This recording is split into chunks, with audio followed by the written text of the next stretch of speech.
I never thought I'd end up on a commercial fishing boat in Alaska, but desperation makes you do strange things. After my startup crashed and burned in Seattle, I needed to escape, needed to do something completely different, needed to prove to myself I could handle real work with my hands instead of just typing code into a computer. So when I saw the job posting for a deckhand position on a salmon boat out of Sitka, I applied without thinking twice. 3 weeks later, I was on a plane north with everything I owned in 2 duffel bags. The captain was a gruff woman in her 50s named Margaret, who looked like she could wrestle a bear and win. She gave me one look when I showed up at the dock and said, "You're the tech guy, aren't you?" I nodded, trying to look tougher than I felt. "Well, Zachary, out here your fancy degree doesn't mean shit. You'll work harder than you've ever worked in your life, and if you can't handle it, you can swim back to Seattle." I believed her. Then I met Finn. He was already on the boat when I climbed aboard, coiling rope with this effortless grace that made it look like an art form. He glanced up when he heard me stumbling across the deck with my bags, and I swear to God, time actually stopped. He had these incredible green eyes, the color of the ocean on a sunny day, and this messy dark hair that fell across his forehead. He was wearing a faded blue hoodie and work pants, and his hands were rough and capable, the hands of someone who'd been doing this work his whole life. He smiled at me, this easy, warm smile, and said, "You must be the greenhorn. I'm Finn. Don't worry. We'll make a fisherman out of you yet." I tried to say something cool and confident, but what came out was, "I'm Zachary. I've never been on a boat before." He laughed, not meanly, just this genuine, delighted laugh. "Well, you're in for an adventure then. Come on, I'll show you where to stow your gear." The first week was absolute hell. I was seasick constantly. My hands blistered and bled from the ropes and nets, and every muscle in my body screamed. I'd collapse into my bunk at night so exhausted I couldn't even think. But Finn was always there, showing me the ropes, literally and figuratively. He'd position my hands on the net, his fingers guiding mine, and say, "Like this, see? You've got to feel it."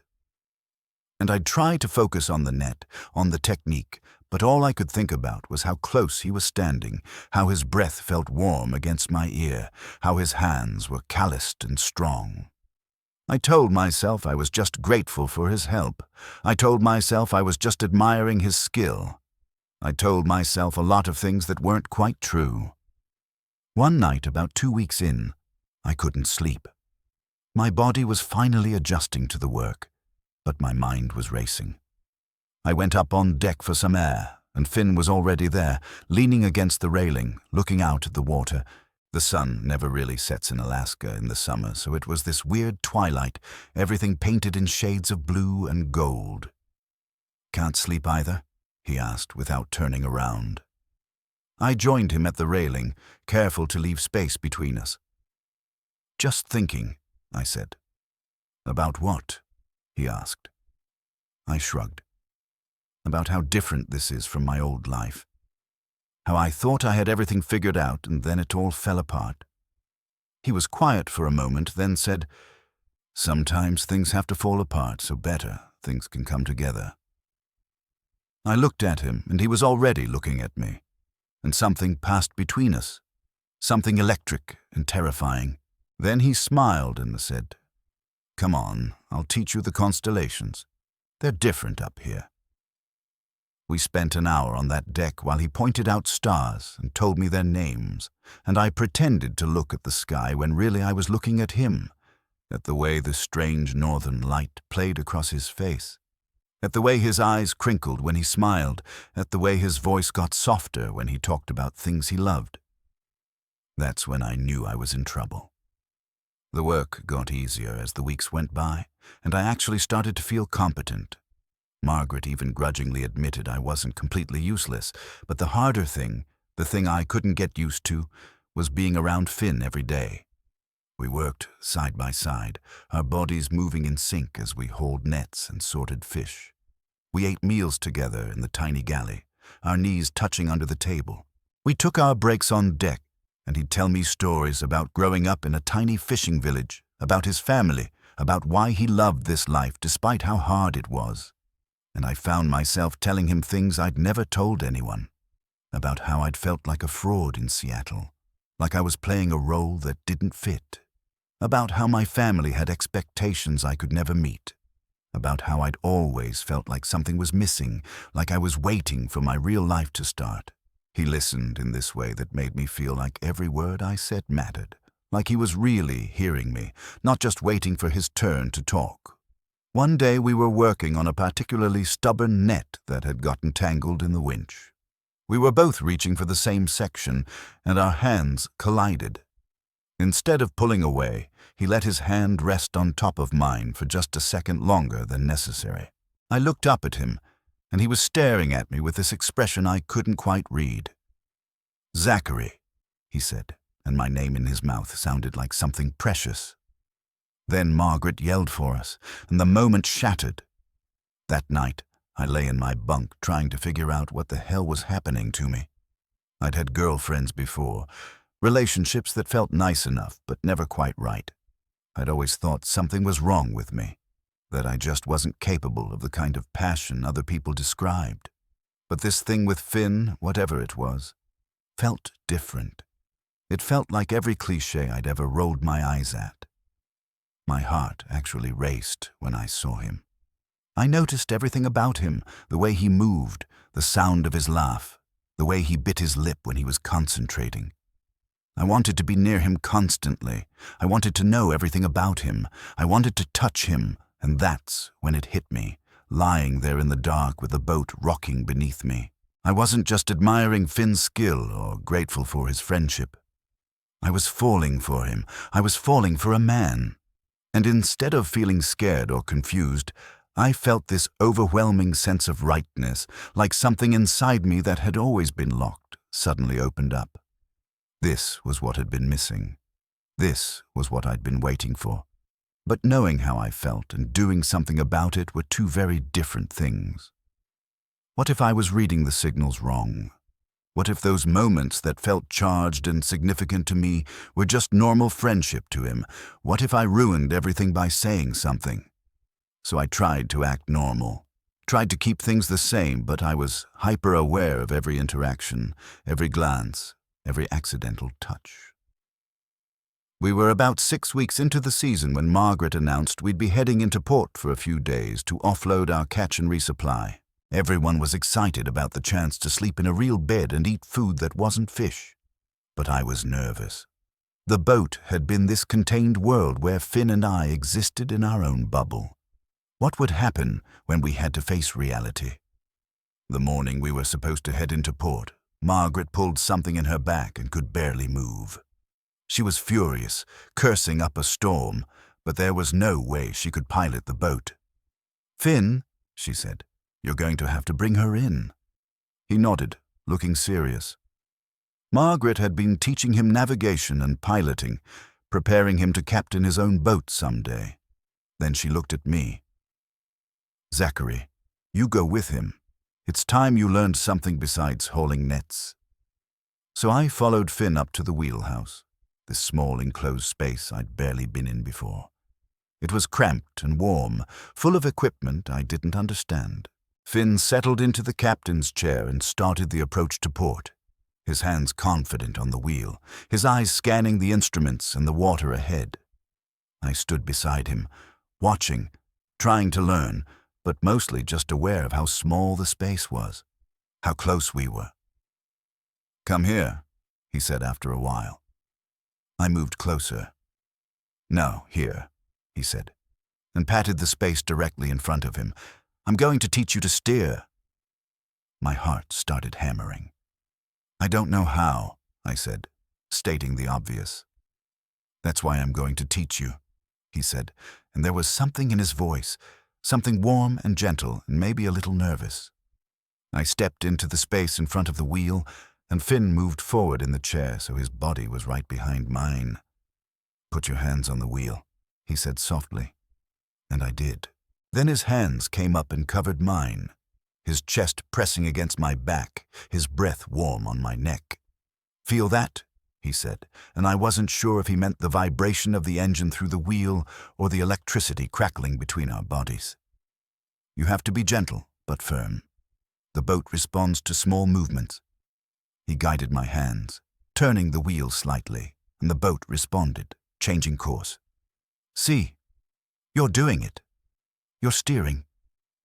But I could barely focus on the boat because every nerve ending in my body was aware of him, of his solid presence behind me, of his hands on mine, of the way his voice rumbled through his chest into my back. "Finn," I said, and my voice came out rough. "Yeah?" he said, and I could hear something in his voice too, something tense and hopeful. I turned my head slightly, and he was right there, so close I could see the flecks of gold in his green eyes.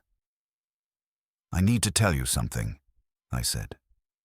"Okay," he said, and his hands tightened slightly on mine. "I've never felt like this before," I said. "I didn't know I could feel like this. About anyone. About a guy. About you." I watched his face, terrified of what I'd see there. But what I saw was relief and joy and something that looked a lot like love. "Thank God," he said. "I've been going crazy, Zachary. I didn't know if you felt it too. I didn't know if I was imagining all those moments between us." "You weren't imagining them," I said. "I was just too scared to admit what they meant. But I'm not scared anymore. Or I am, but I don't care. I have to tell you. I'm falling for you, Finn. I think I've been falling for you since that first day on the boat." He made this sound, almost like a laugh and a sob mixed together, and then one of his hands left mine on the wheel and came up to cup my face, turning me toward him. "Can I kiss you?" he asked, and I nodded, not trusting my voice. And then his lips were on mine, soft and warm and perfect, and it was like coming home, like finding something I didn't even know I'd lost. The kiss was gentle at first, tentative, both of us learning this new language. Then it deepened, and I turned in his arms, forgetting about the wheel, forgetting about the boat, forgetting about everything except the feeling of his mouth on mine, his hands in my hair, his heart beating against my chest. A horn blared, and we broke apart, both of us breathing hard. We drifted off course. Finn laughed, this pure, happy sound, and grabbed the wheel, correcting our heading. "Maybe we should focus on getting into port first," he said. "And then?" I asked. "And then we'll figure out everything else," he said. "Together." I stood beside him as he brought the boat into port, and even though I wasn't steering anymore, he kept one hand on mine, our fingers interlaced.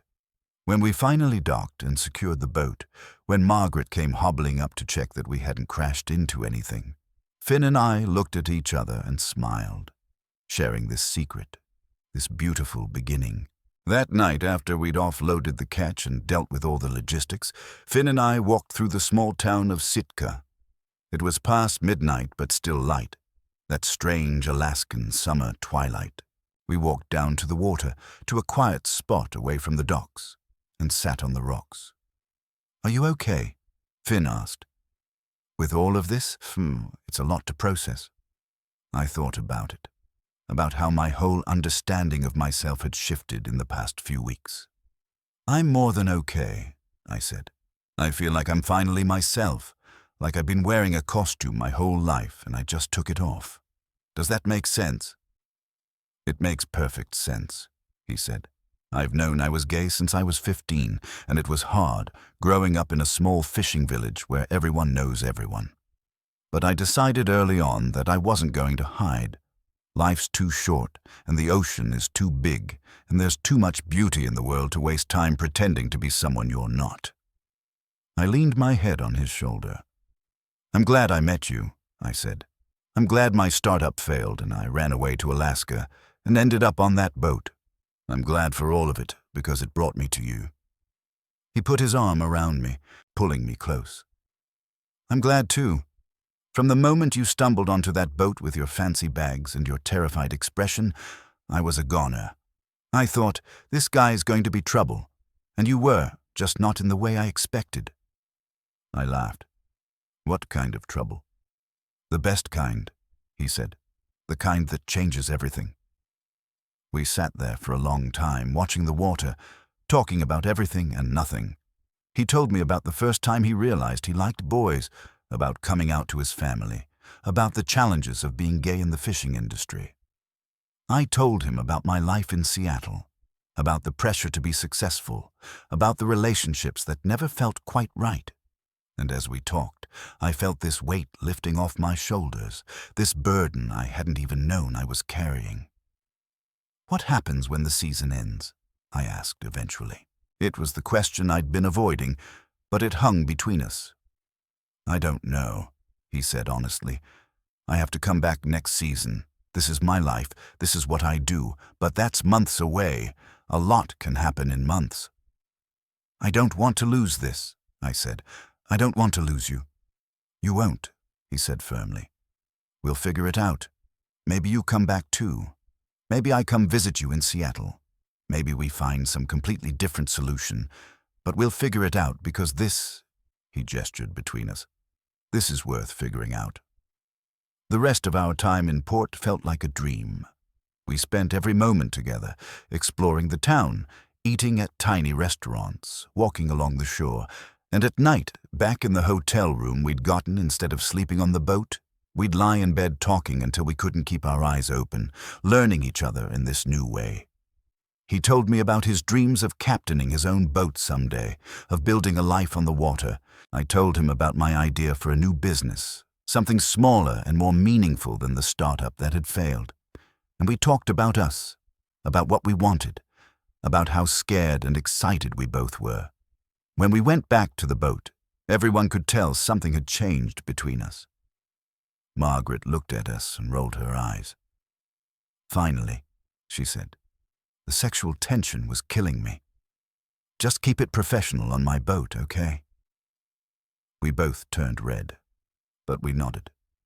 And we did keep it professional mostly.